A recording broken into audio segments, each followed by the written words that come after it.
Hey you guys, I'm Taylor, one of our primary keepers here at Chehaw, and I'm going to talk to you a little bit today about one of our most requested animal chats, and it's going to be these boys right here.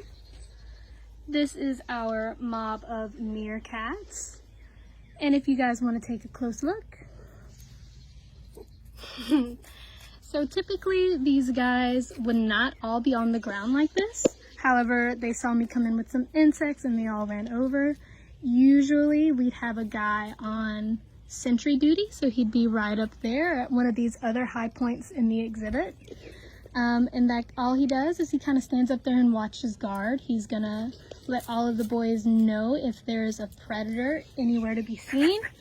And as you saw, he got a little spooked just then when I moved my leg. He would let out a little bark just like that and let all the other guys know that there's someone bad around.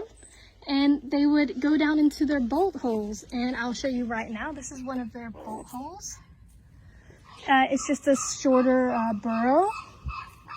These guys do live in a burrowing system. It can have as many as 15 entry and exit points, and they can go as deep as 6 feet. However, we don't have to worry about these guys getting out here anytime soon. We do have a big barrier in place. So these guys are nice and safe in their exhibit.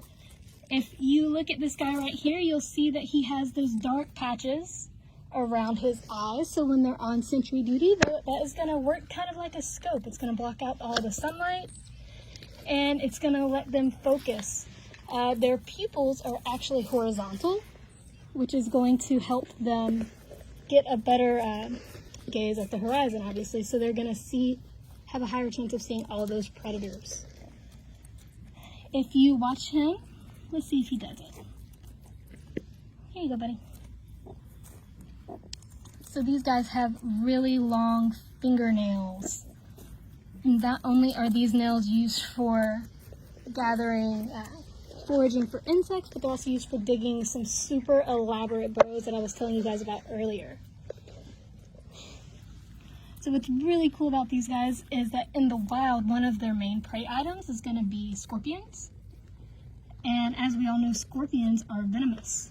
These guys are resistant to venom as adults. When they are pups, they actually don't have that resistance. The parents will go through and they'll catch the scorpions, but they'll bite all the tails off so that the babies don't get stung. And it kind of helps teach the pups how to hunt without them being at risk.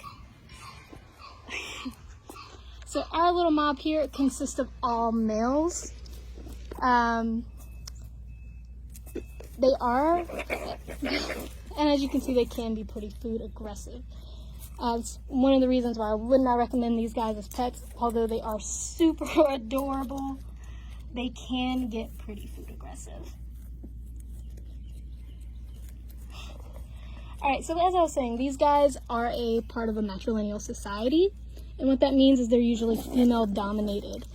However, all of our boys here are, in fact, boys.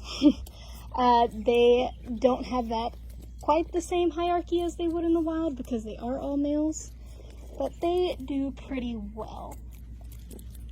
Oh, that's adorable. So meerkats are insectivores. They do spend the majority of their day digging and foraging, and that is because meerkats don't have any fat stores. And if they don't dig and forage every single day, they can actually die. So they need to be eating every single day to make sure they keep those stores up. Some other cool adaptations these guys have for digging are going to be those eyes. Remember I was talking about those eye circles and those really cute, cool pupils? They also have a third eyelid. It's just an extra membrane that goes over their eye that prevents sand and debris from getting in their eyes while they are burrowing.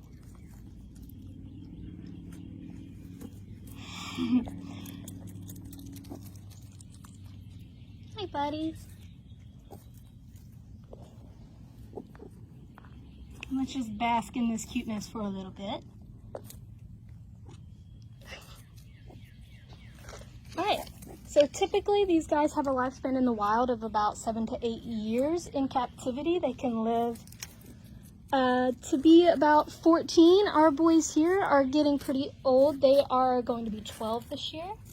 but they're doing really well. We are not concerned about them as of right now. Their diet is pretty straightforward in keeping them healthy, so we just try not to veer away from that. And every single day they're showing some good positive behaviors, like they're constantly digging these burrows. There's always somebody on sentry duty, and they're pretty good at alerting each other. So when they give out those barks, the barks are specific to what kind of predator is around. So it's going to be a bark different for every, so there's going to be a different bark if it's like a bird of prey, or let's say there's a snake around. There's even been studies done where the barks vary depending on how far away the predator is from the mob. And when those barks happen, they'll either go into their bolt holes, and if for whatever reason, if they can't, this is where they get their little group name from. They'll gang or mob up on that predator and take them as a group as best they can.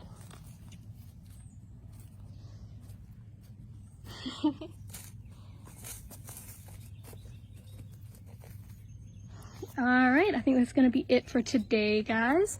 If you guys have any questions, let us know. If there's any specific animals that you want to learn about, let us know down in the comments, and we'll do our best to get those shows done for you. And you guys stay safe out there and have a great day.